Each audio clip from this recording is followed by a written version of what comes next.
adúpẹ́ lọ́dọ̀ Ọlọ́run ọba tí ó ṣe wá ní mùsùlùmí mi lè máa gbọ́ ilé ìbáyìí ó di dandan kí inú rẹ̀ dùn títí dé ìsàlẹ̀ inú kì í ṣe mímọ̀ ṣe ẹnìkan láti jẹ́ mùsùlùmí Ọlọ́run bá ló fi Islam tó máa fi ń tàyàn lọ́rẹ ọwọ́ mi ni kẹ́ ti wá béèrè látìgbà tí ìdílé àti ìran mi ti bẹ̀ kò tí ì sí mùsùlùmí kankan nínú wọn ẹ̀sìn tí Ọlọ́run bá jogún fún wa ní ẹ̀sìn Christianity a sì ti ń ṣe báyìí tó kọjá 150 years ìkálẹ̀ l'Ondo State ibẹ̀ ni mo ti wá àmọ́ Èkó ni wọ́n bí mi sí ibẹ̀ náà ni gbogbo ẹbí mi wà mo gbìyànjú kémi náà lè polongo ẹ̀sìn tí a bí mi sí lọ kọ́ ẹ̀kọ́ tá à ń pè ní evangelism course bá a ṣe ń pè wọ́n ní ẹ̀sìn Christianity mo parí ẹ̀kọ́ yẹn èmi náà wá wò pé ó yẹ kí n lè máa darí àwọn àgùntàn mo wá lọ fún pastoral course ọdún méjì lẹ́yìn ìgbà tí mo parí ẹ̀kọ́ mo dá church sílẹ̀ torúkọ church yẹn jẹ́ Church of Christ Evangelical Worldwide tó wà ní Karimu Street lérí Ojú Ẹlẹ́gbà newspaper lẹ́kọ̀ọ́ ọ̀nà tá à ń bá lọ Slansin tàbí Ìdí Àràbà mo parí ilé ìjọsìn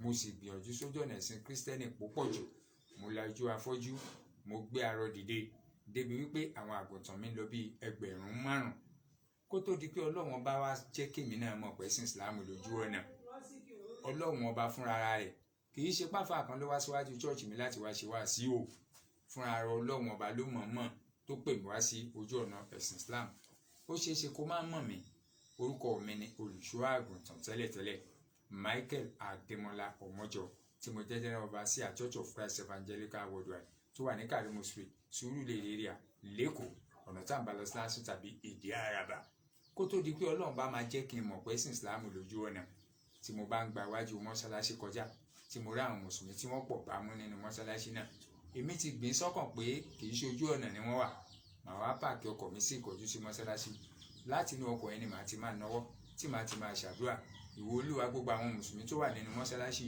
bá mi fi ọ̀nà mọ̀ wọ́n bá mi fi ọ̀nà mọ̀ wọ́n bá mi fi ọ̀nà mọ̀ wọ́n àṣé gbogbo ìgbà náà kò tí ì yé mi pé ara mi ni mò ń ṣàdúrà fún ní ìgbà tó máa padà wá yé mi pẹ́sìn Islam gangan ní ojú ọ̀nà ọjọ́ kan ni mo ra satellite wọ́n bá mi fíìtì satellite ẹ̀ mọ́ mission house church mi wọ́n fíìtì ẹ̀ wọ́n wá ní dádì pásítọ̀ ẹlẹ́wọ̀nú ilé bóyá satellite ó ti mú signal ó ti ń ṣiṣẹ́ dáadáa mo wo inú ilé satellite yẹn ṣiṣẹ́ dáadáa àmọ́ gbogbo àsìkò yẹn ìbéèrè kan ṣà ń sọ sí mi lọ́kàn pé kí n béèrè lọ́wọ́ àwọn engineer tó bá mi fíìtì satellite yẹn èmi náà sì béèrè lọ́wọ́ wọn kí wá ní ìbéèrè náà tọ́lọ́run bá fi tọ́ mi sọ́nà èmi ò mọ̀ èmi kàn ra satellite ni o èmi ò mọ̀ pé lára àwọn èròjà kan bẹ lára satellite yẹn tó ń jẹ́rìí Islam gẹ́gẹ́ bí ojú ọ̀nà tó jẹ́rìí gẹ́gẹ́ bí ojú ọ̀nà díìṣì ni abọ́ satellite yẹn ibi tó dájú kankan ló ń jẹ́rìí pé ẹ̀sìn Islam lójú ọ̀nà mo wá béèrè lọ́wọ́ àwọn engineer tó bá mi fíìsì satellite yẹn pé ẹjọ́ mo ní béèrè kan wọ́n ní ẹ béèrè pásítọ̀ mo ní ẹjọ́ abọ́ satellite yẹn díìṣì tó níbì kan pàtó tó gbọdọ̀ dájú kọ ni tí a bá fẹ́ kó mú signal wa kó ṣiṣẹ́ wọ́n wá dá mi lóhùn pé bẹ́ẹ̀ ni mo wá ní níbo ni tọ̀dọ̀ mi ìdájú kọ wọ́n ní Gabas orúkọ ìlú kan lèmi lérò pé Gabas ń jẹ́ tẹ́lẹ̀tẹ́lẹ̀ èmi wá ń sọ fún wọn pé Gabas ìlú wo ló wà wọ́n wá ní Gabas kì í ṣe orúkọ ìlú kankan bí táwọn mùsùlùmí máa ń dájú kọ kínú ibẹ̀ ni à ń pè ní Gabas èmi wá wò pé it is an insult mo wá ń gẹ̀ẹ́tì signal níbi táwọn mùsùlùmí dájú kọ kínú mo wá sọ fún wọn pé ẹ bá mi yí abọ́ sátáláìtì mi ẹ dájú rẹ̀ síbi tí a ya fọ́tò Jésù sí ní ilé Olúwa wọ́n ṣe bẹ́ẹ̀ o àmọ́ kò ṣiṣẹ́ kò mú signal wa àyàfi ìgbà tá a dá abọ́ sátáláìtì yẹn tá a dá a padà sí Gabas ibi tí mùsùlùmí dájú kọ kírun ó ṣẹ̀ṣẹ̀ wá ṣiṣẹ́ àṣé mi ò tí ì rí nǹkan kan àṣẹ Ọlọ́run ṣì ń fi hàn mí díẹ̀díẹ̀ ni ní ìgbà tí mo wá pẹ̀lú àwọn tí wọ́n select láti lọ sí ilẹ̀ mímọ́ Jerusalem mo débẹ̀ ibẹ̀ ni mo ti ṣe kòńgẹ́ èmi náà ti mọ̀ pé kò sẹ́sìn kan tí èèyàn gbọ́dọ̀ gbé dọ́dọ̀ Ọlọ́run ọba àyàfi ẹ̀sìn Islam kí wá làwọn nǹkan tí mo bá pàdé mẹ̀gàn tí mo fi mọ̀ pé surely kò ní ìdí wàásù fún ẹnì kankan mọ́ ó ti mọ̀ pé ẹ̀sìn Islam lójú ọ̀nà especially ẹni tó bá lọ sọ́hùn lára àwọn nǹkan tá a bá pàdé mẹ́ àkọ́kọ́ tá a bá ti fẹ́ bẹ̀rẹ̀ ìrìn àjò yẹn àá ti kọ́kọ́ ṣe oath of secrecy ohun tí o bá máa sọ tó máa já àbùkù fún ẹ̀sìn Christianity kò gbọ́dọ̀ tẹnu rẹ jáde òun lè fi ń retí àwọn pásítọ̀ dé tí wọn kì í sọ gbogbo eléyìí jáde fún àwọn àgùntàn torí tí wọ́n bá sọ jáde àpọ́nlé ló máa jẹ́ fẹ́sìn Islam gbogbo àwọn tó bá ń gbọ́ especially mùsùlùmí tó bá tojú ràn wá sínú church wa àpọ́nlé ló máa jẹ́ pé ẹ̀yẹn ní fẹ́sìn Islam lójú ọ̀nà kí làwọn nǹkan tá a bá pàdé ní Jerusalem gan tó signify fẹ́sìn Islam lójú ọ̀nà àkọ́kọ́ àmọ̀ pé mọ́ṣáláṣí ń bẹ ní Jerusalem ẹnìkan ò lè fọkàn sí ìgbà tẹ́pọ̀ àwọn tí wọ́n lọ sọ́hùn wọn ò délé kọ́ kán wá sọ fún wa pé báyìí là ń bá pàdé ńbẹ̀.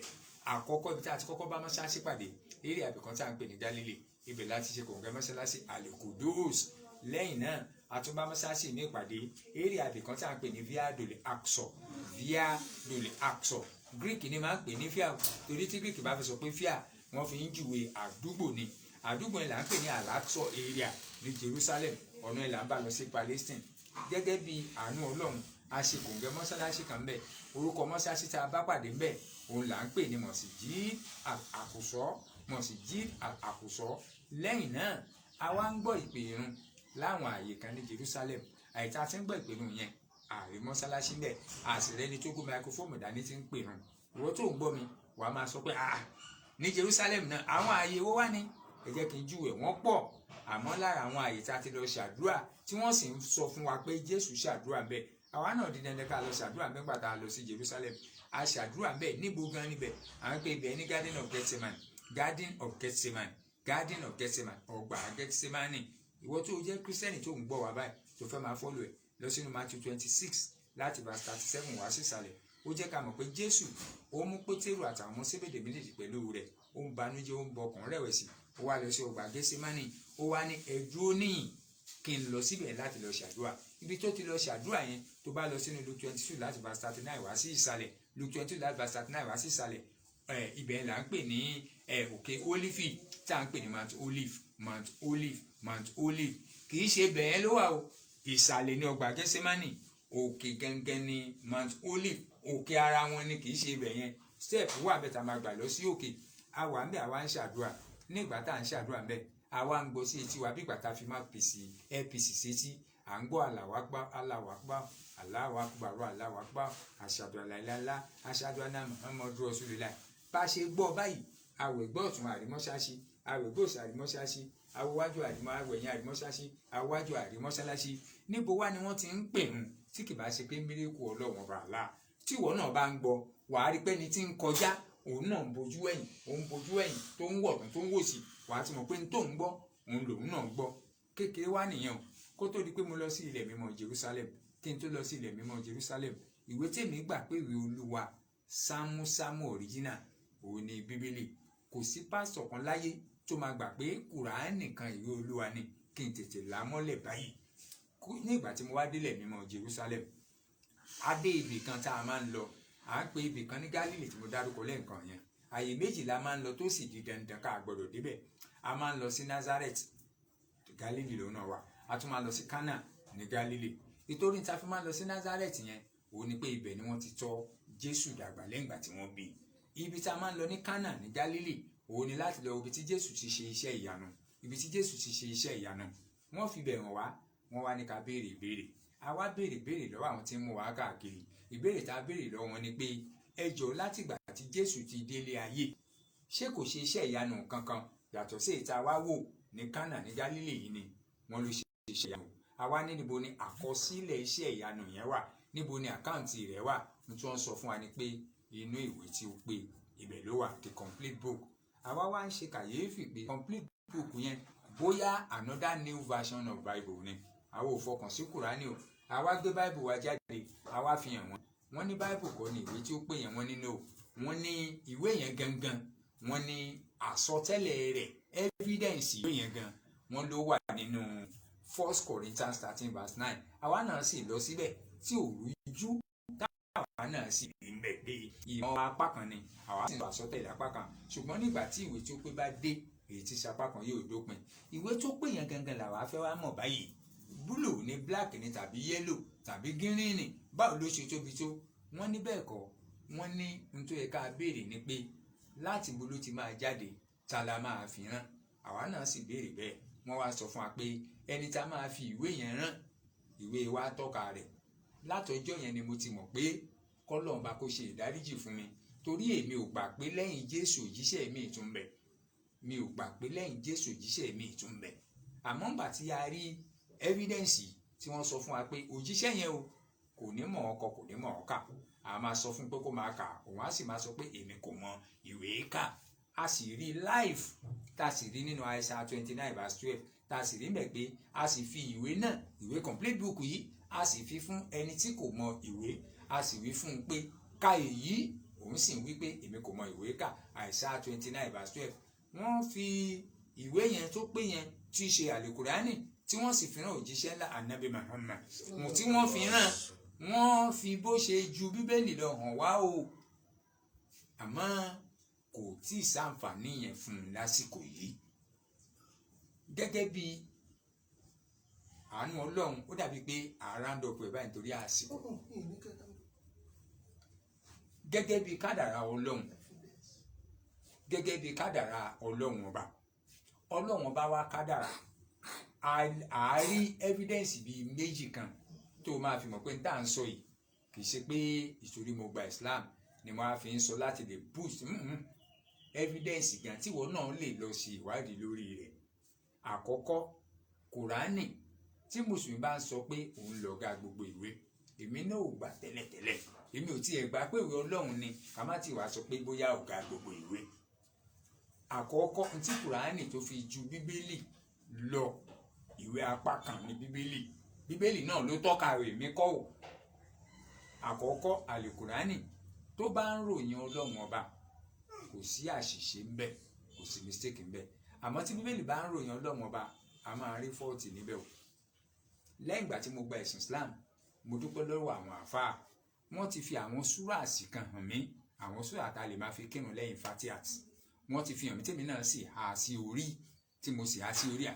Gbàtẹ́ pé mo wá Bible sórí mo wá ní ṣe ní há sí orí gbà tí mo serious láti gba Islam láti máa kírun.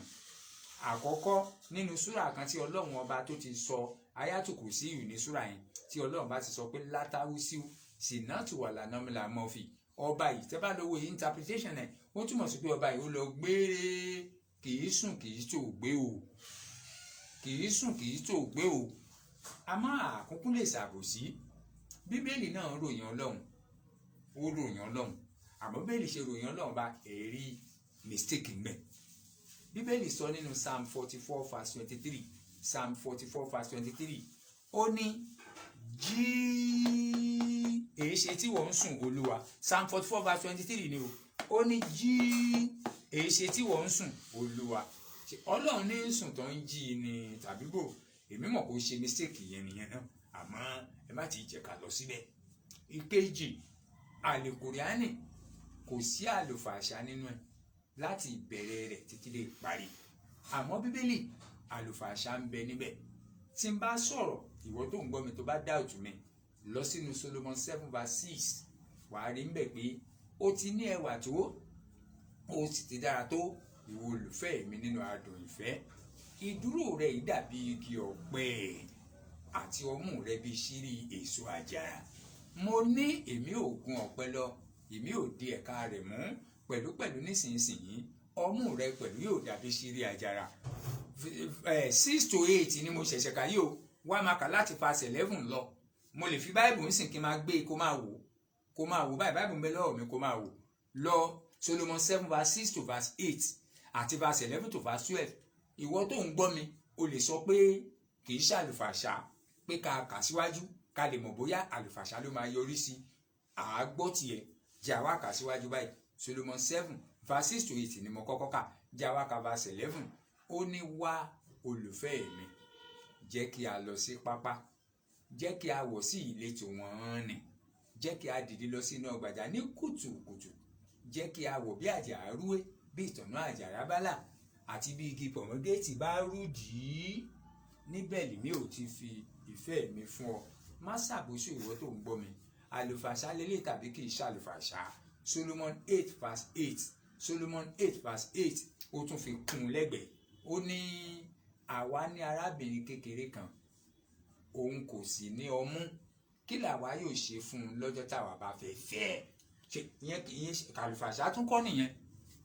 Àlùkùránì ọ̀rọ̀ rẹ̀ kì í takora wọn. Àlùkùránì ọ̀rọ̀ rẹ̀ kì í takora wọn. Kí n tó dánu dúró, Kùránì tó bá ròyìn Ọlọ́run kò sí mistake ńbẹ, àmọ́ Bíbélì mistake ńbẹ. Tá a bá ti kírun tán, wẹ́ẹ́ rí pé gbogbo mọ́sálásí ni wọ́n fi àwọn nǹkan tá a máa ké, tá a máa ké, tá a máa ké, tá a máa fà, tá a máa recite.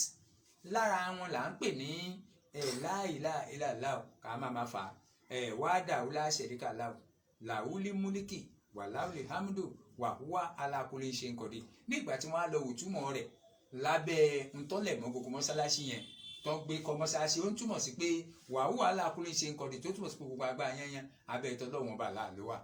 Kùránì ó ròyìn Ọlọ́run ọba tó sì kílẹ̀ à ń bẹ̀ yẹn, àmọ́ bíbélì ó lóun ò gbà. Àkókò lè ní kó gbà fún Kùránì tipátipá, òun náà fẹ́ ròyìn Ọlọ́run báyìí. Ẹ wá bó ṣe ròyìn Ọlọ́run nínú Genesis 32 verse 24. Genesis 32 verse 24 lọ́wọ́ subheading ẹ̀. Genesis 32 verse 24 lọ́wọ́ subheading ẹ̀. Ó ní Jákọ́bù ja ìjàkadì pẹ̀lú Ọlọ́run. Jákọ́bù ó ja ìjàkadì pẹ̀lú Ọlọ́run, kò sọ léèfé o, ó fi subtitle sí tó tì kí ẹ̀ kó lè mọ̀ pé òun mọ tóun sọ. Jákọ́bù àtọ́lọ́run bá ja ìjàkadì ní verse 27 Genesis 32. Ó wá ní ó sì bí pé kí lorúkọ rẹ, òun sì dáhùn. Ṣé mọ̀ pé sọkúsọ ni kọ́ máa lọ́lọ́run bíyàn léèrè pé kí lorúkọ èèyàn. Ìyẹn bu Ọlọ́run bá kò bíbélì ṣe ròyìn rẹ̀. Ó wá ní Jákọ́bù ní Genesis 32 verse 27 ni mò ń kà yìí o. Òun wá ní àní pé orúkọ rẹ̀ ní Jákọ́bù mọ̀ bí kò ṣe Ísírẹ́lì, nítorí ìwọ ti bá Ọlọ́run àti ènìyàn ja ìjàkadì, ìwọ sì borí wọn. Lọ́wọ́ Báìbù tí ń bá parọ́. Kùránì ọ̀rọ̀ rẹ̀ kì í takora wọn. A lè kà nínú Kùránì ká wá bá pàdé pé Ọlọ́run ọba kò bímọ, ká tún wá kà ń bò míì kó tún wá máa sọ pé òun wà very sorry, kò bákan ni ó tún ti bímọ. Kò lè ṣẹlẹ̀ nínú àlè Kùránì. Àmọ́ bíbélì ó lágbára jù. Ẹ̀rí pé ó sọ nù ìwé Òwe orí 20 ẹsẹ̀ kínní, Proverbs 20 verse 1. Ó ní ẹlẹ́yà ni ọtí wáìnì, aláriwo ni ọtí líle, ẹnikẹ́ni tí a bá fi tàn jẹ kò gbọ́n rárá, tó túmọ̀ sí pé ó condemn ọtí mímu. Ó máa change ẹ̀ nínú 1 Timothy 5 verse 3. 1 Timothy 5 verse 3. Ó ní má ṣe máa mu omi nìkan o, ṣùgbọ́n máa lo wáìnì díẹ̀. Ìwọ tó ń gbọ́ mi wàá sọ pé negligible ni, bá ṣe máa sọ náà ni negligible, pé kò tí ì takora wọn púpọ̀ jù. Wàá gbọ́n tó sọ nù Jeremiah 25 verse 27. Ó ní ìwọ sì wí fún wọn pé báyìí nílò àwọn ọmọ ogun wí, ẹ mú kí ẹ sì mu àmúyó, kí ẹ bì kí ẹ ṣubú kí ẹ sì má lè dìde mọ́. Ṣé ìyẹn ò takora wọn? Fún takora wọn. A padà wá sin Ọlọ́run ọba ní ilẹ̀ mímọ́ Jerusalem. Bá a ṣe sin Ọlọ́run lè yò. Ní ìgbà tá a fẹ́ sin Ọlọ́run, a kọ́kọ́ ṣe mímọ́. A ṣe mímọ́. Báwo la ṣe ṣe mímọ́? A da omi sínú kẹ́tù aláyọ̀, afọ ọwọ́, afọ ẹnu, afọ ojú, afọ ọwọ́ òsì, afọwọ́ wa, afọ orí wa, afẹsẹ̀ ọ̀tún, afẹsẹ̀ òsì. Bẹ́ẹ̀ nìkan ò bá sọ fún wa, ṣe àmọ́ pálíwà lálá ṣe ìyẹn ni. Àwa darí wọ bí tá a ti sin Olúwa. Ní ìgbà tá a darí wọnú rẹ̀, wọ́n ní ká àtò sẹ́yìn ara wa. Wọ́n ní bẹ́ẹ̀ kọ́, wọ́n ní ká àtò kéjì ká wa, kó kẹ̀tìkẹ́ tó wà lẹ́gbẹ̀ẹ́ ọ̀tún àti tó wà lẹ́gbẹ̀ẹ́ òsì. Àwa náà sì ṣe bẹ́ẹ̀. Lẹ́yìn ìgbà tá a ṣe bẹ́ẹ̀, àná ọwọ́ báyìí. A fẹ́ pàtẹ́wọ́, wọ́n ní ká má pa àtẹ́wọ́. Wọ́n ní ká tẹ orí wa balẹ̀, àtẹ orí wa balẹ̀. Lẹ́yìn náà, ẹ jẹ́ kí n kọ́kọ́ mẹ́rin ilé ìwọ náà.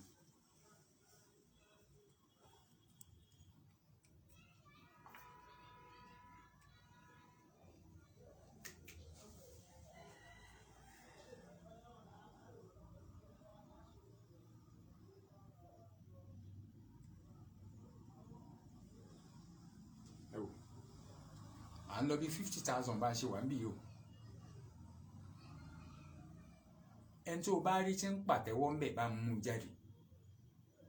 Àbẹ̀ tí ń hallelujah tàbí tí ń ṣe nǹkan míì. Tíwọ náà bá ti rí kò ní ìdí kan sọ fún ọ pé ẹ̀sìn yìí gangan lójú ọ̀nà. Àbí ìtorí a bá dé láti Jerusalem káàkiri sọ nǹkan kan jáde fẹ́ni kankan.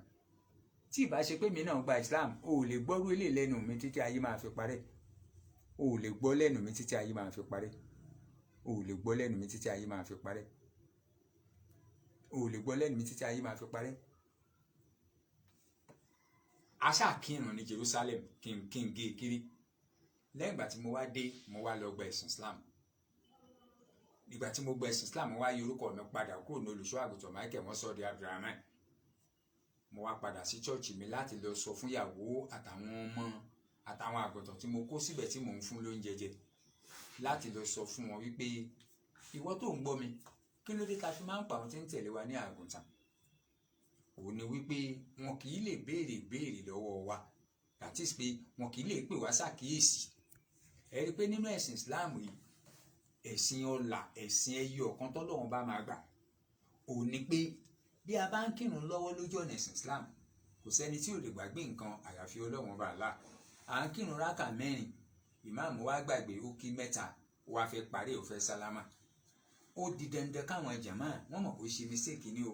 Àwọn tó ń tẹ̀lé lẹ́yìn bàtà kì í ṣàgùntàn nínú Islam, wọ́n á wá pèsè àkéésí pé subhanallah, lèmọ́ máa sì ṣe àtúnṣe títí ayé máa fi parẹ́. Tí n bá parọ́ kó máa já mi, ìwọ tí o jẹ́ kìrìsìtẹ́nì tí n máa parọ́ kó máa já mi títí ayé máa fi parẹ́. Ǹjẹ́ o lè pé pásọ̀ ṣàkíyèsí hallelujah bá jẹ́ méje tí mo bá gbàgbé tí mo fi ké mẹ́rin, méje ló yẹ kí n ké, mo bá gbàgbé mo fi ké mẹ́rin.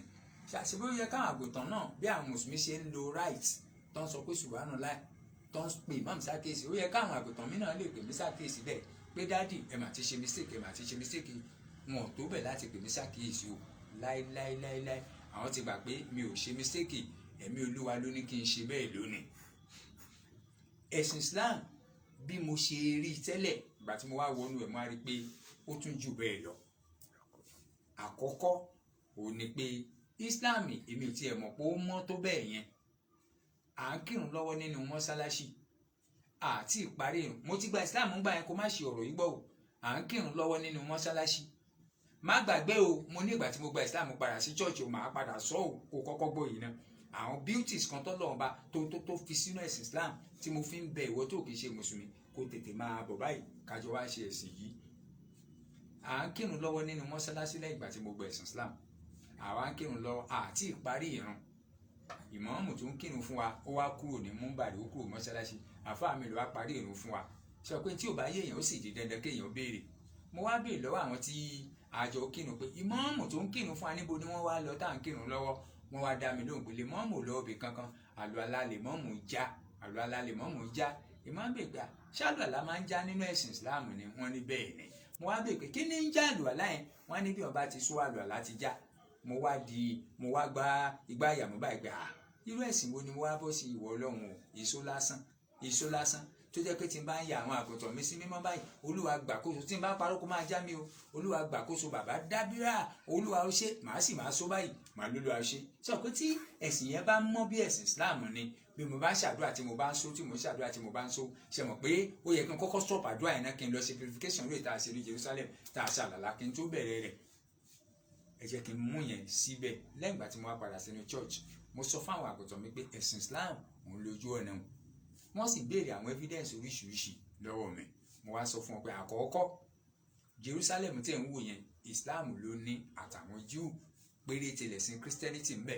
Ìwọ tó bá ń gbọ́ mi lọ ṣe research o, kò tètè kíákíá kò tètè wá bá wa ṣe ẹ̀sìn Islam yìí. Àkọ́kọ́ láàárín àwọn Jew a tún rí ìyanu nǹkan tó ṣẹlẹ̀ ń bẹ. Láàárín àwọn Jew Ọlọ́run bá sì gbé àmì Islam jáde ń bẹ. Àmì Islam yẹn ni pé àwọn nǹkan ọ̀sìn àwọn Jew Ọlọ́run bá sì fi orúkọ rẹ̀, orúkọ Allah tó ju gbogbo orúkọ lọ láyé àti láyé. Kò sí orúkọ tó dàbí orúkọ Ọlọ́run bá Allah. Ọlọ́run bá Allah sì fi sí inú nǹkan ọ̀sìn àwọn Júù. Kí wá ní nǹkan ọ̀sìn náà? Nǹkan ọ̀sìn yẹn sì ń pe orúkọ Ọlọ́run. Tó bá kọjú síbí á pe orúkọ Ọlọ́run bá Allah ní ìwà orúkọ Ọlọ́run bá Allah.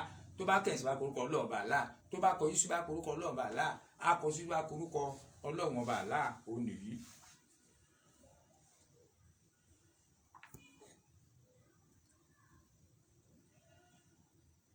Òní tí n bá parọ́ òní yóò.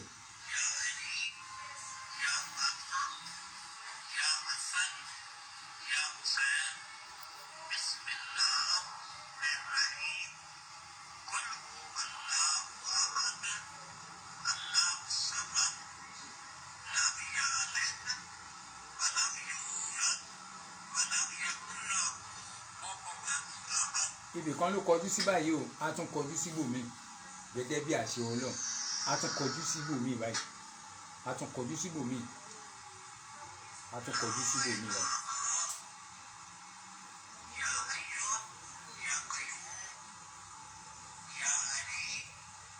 Òtún pé ibòmíì ló kọjú sí.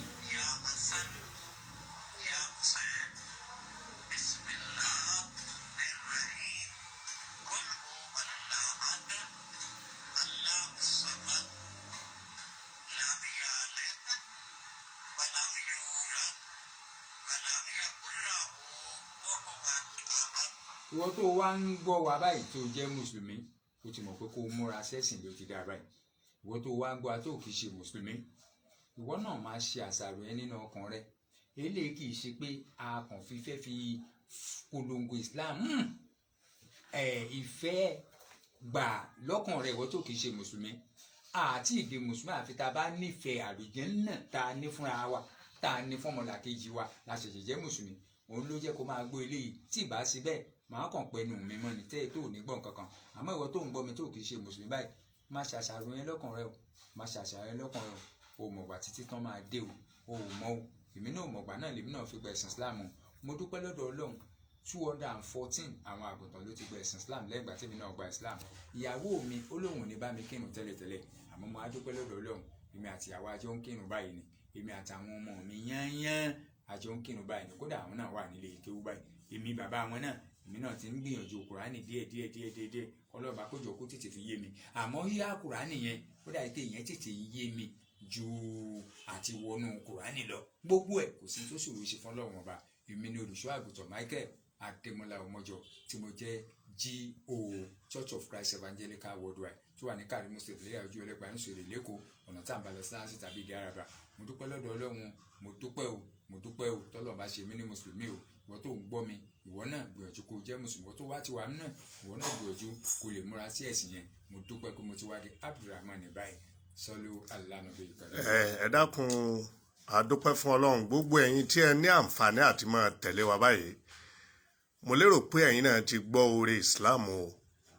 Gbogbo ìwọ tí o jẹ́ ọmọ mùsùlùmí, kò sí ní tó yẹ ìwọ àtèmi ju gbólóhùn alhamdulillahi rabbil alamin. Mo rò pé bí mo ti wí tèmi yìí ìwọ náà ti wí tiẹ̀. Ọba tó ní kí wọ́n bí wa sínú Islam tá a tún wá ń ṣe Islam báyìí, èyí tó yẹ kó máa jẹ́ ìbẹ̀rù fún wa ni wípé ìjẹ́ inú Islam náà la máa kú sí. Ó yẹ ká máa bẹ Ọlọ́run ní gbogbo ìgbà torí wípé inna dina inda Allahi al-Islam. Ẹ̀sìn kan tọ́lọ́run ọba mi ó gbà lọ́dọ̀ rẹ̀ kò sì sí tí ń jẹ́ ẹ̀sìn kan lọ́dọ̀ Ọlọ́run tó tayọ Islam. Islam ọ̀hún iná ni former pastor ni wọ́n ń júwe fún wa pé Ọlọ́run padà jẹ́ káwọn mọ̀ pé ẹ̀sìn Islam gan ni ọ̀nà. Àbára wa dúpẹ́ lọ́dọ̀ Ọlọ́run. A sì bá Malam Abdulrahman tí wọ́n jẹ́ former pastor àti àwọn ìdílé wọn tí wọ́n ti gba Islam, àbáwọn dúpẹ́ lọ́dọ̀ Ọlọ́run. Àwọn tó wá kú. Gbogbo àwọn tó kù náà abẹ́lọ́run kó fọ̀nà mọ̀ wọ́n. Ìyá wa ń bẹ o.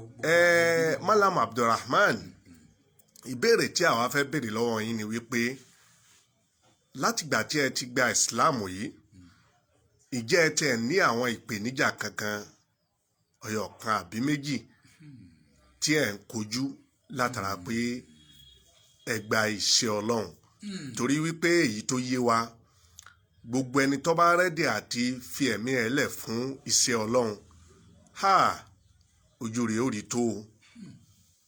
Ìyẹn ló fa ìbéèrè tá a béèrè pé ǹjẹ́ ó ní ìpèníjà kan àbí méjì tẹ́ ẹ kò tí ń kojú yín lẹ́nu ìgbà tẹ́ ẹ gba Islam yìí? Ẹ jẹ́ kí n kọ́kọ́ bẹ̀rẹ̀ báyìí.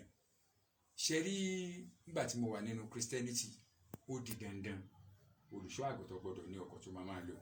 Á dẹ̀ ní evangelism bus tó máa polongo, tó máa káwọn àgùntàn tó máa polongo. Lẹ́yìn náà olùṣọ́ àgùntàn gbọ́dọ̀ ní ilé tó máa gbé. Ó sì di dandan wọn máa fún lówó oṣù gbàtẹ́ pé òun ló ń bá àwọn polongo Jésù. Lẹ́yìn náà àwọn àǹfààní lóríṣìí tó olùṣọ́ àgùntàn máa jẹ. Gbogbo eléyìí ó ti wà frozen. Bank account mi ó ti wà frozen.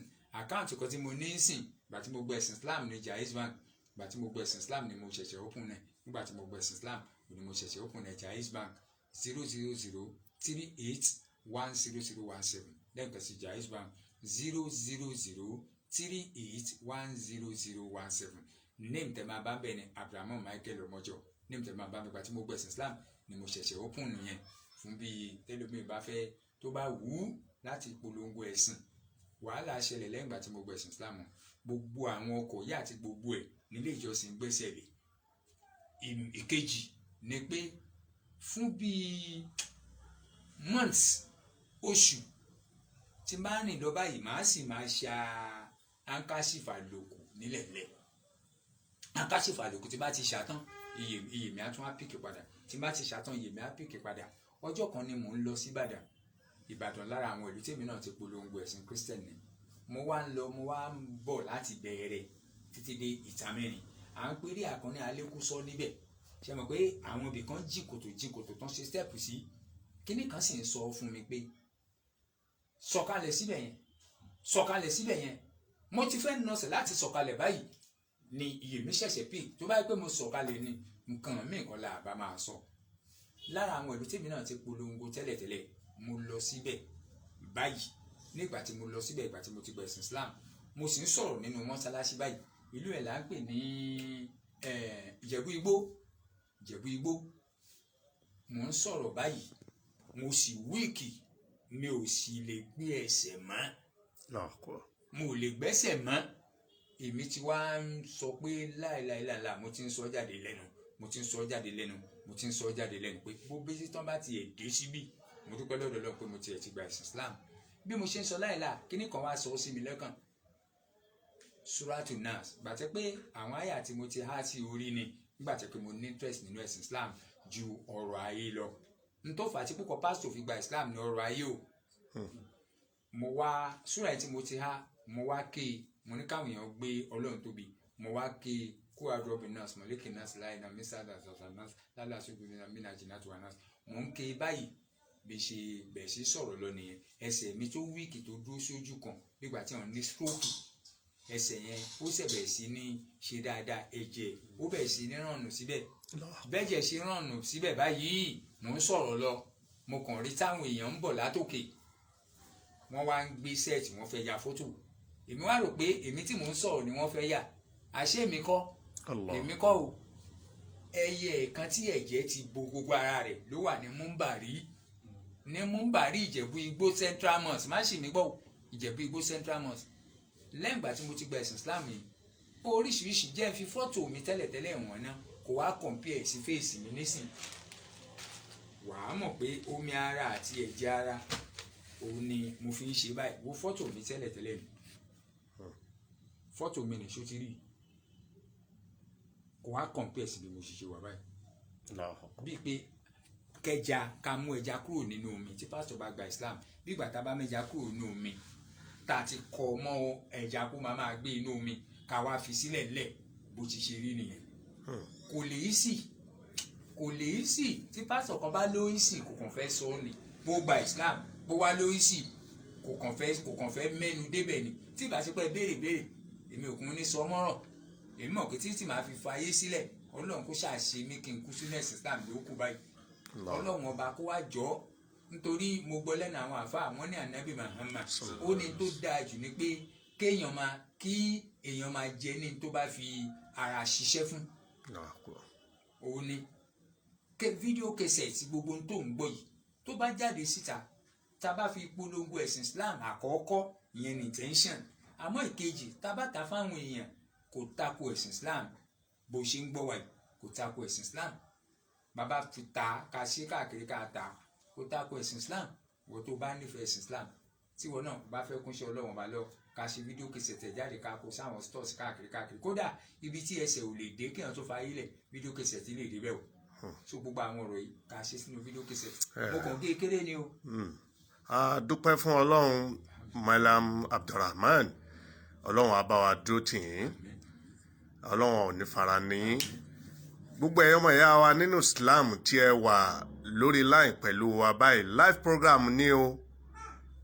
program ni o àwa náà gbìyànjú àti fẹlẹ́ yìí polówó àti polongo Islam ní ìfọkànsí wípé ẹnìkan abẹ́ni méjì ẹ̀bí jù bẹ́ẹ̀ lọ Ọlọ́run lè tara ẹ̀ mọ̀nà ní kára kan tara bẹ́ẹ̀ mọ̀nà a sì gbọ́ nínú ọ̀rọ̀ tá ànábì wa Muhammad sọ wípé ànábì ní kí Ọlọ́run ó fi ẹnìkan mọ̀nà látara rẹ̀ ó lóore fún ọ ju ọ̀rọ̀ ayé lọ eléyìí náà tíwa náà nínú oore tíwa náà ó ṣe fún wa ni wípé kó o tiẹ̀ kọ́kọ́ share rẹ̀ sí péjì bíi 10 kó o wuye èèyàn tọ́lọ̀ ń lé ní kó tara ẹ̀ mọ̀nà wò ládá tíwọ̀ náà ó gbà ẹlẹ́ẹ̀kejì nígbà èèyàn ọmọ ọ̀yá wa nínú Islam ẹni tó ní ọ̀nà ìjẹ ọ̀nà ẹ̀mú tó jẹ́ pé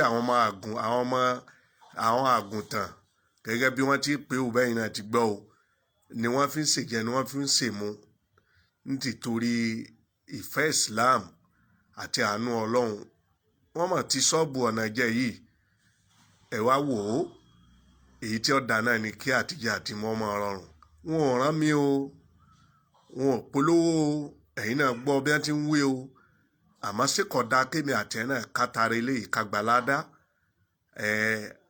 wọ́n náà fi nǹkan kan sọ́pọ́tì sí Ọlọ́run ẹ̀gbọ́n tí Malam Abdulrahman former pastor wí wọ́n léyìí táwọn fẹ́ mẹ̀ ní wípé gbogbo òrírí àwọn nígbà tí àwọn wà ní pastor àtìgbà tí àwọn di mùsùlùmí àwọn fẹ́ fi ṣàǹfààní fún gbogbo àgbáyé kéyìn náà máa jẹ́ contribution tàwọn sínú Islam bóyá àwọn ò rí àìmọye pastor àtàwọn ọmọ tí wọn ò mọ̀nà bóyá wọn atara ẹ̀ mọ̀nà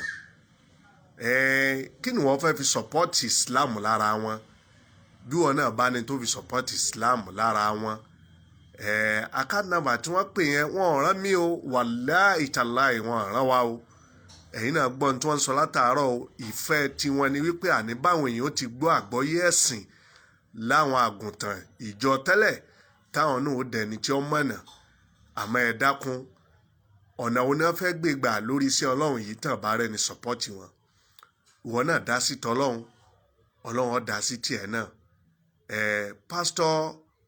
former pastor Michael tí wọ́n ọmọjọ́ tí wọ́n ti di Malam Abdulrahman báyìí ẹ dákun lẹ́ẹ̀kan sí ẹ ràn wá o bọ̀tì àwa rò wípé àwa náà lè fẹ́ lè sọ́pọ́tì sí Ọlọ́run lára yín account number yín tẹ̀ pé lẹ́ẹ̀kan yẹn ẹ dákẹ́ tún pé èyí ẹ mọ̀ wípé àwọn ọmọ mùsùlùmí wọn a máa dúró ti sí Ọlọ́run ju bẹ́ẹ̀ ti rò lọ gbogbo àwọn ọmọ ìyá wa tó ń tẹ̀lé wa yìí ẹ rí wípé wọ́n sọ́pọ́tì sí Ọlọ́run lára yín ẹ bá mi tún pè lẹ́ẹ̀kan sí Jaiz Bank Jaiz Bank tó jẹ́ báǹkì ti mùsùlùmí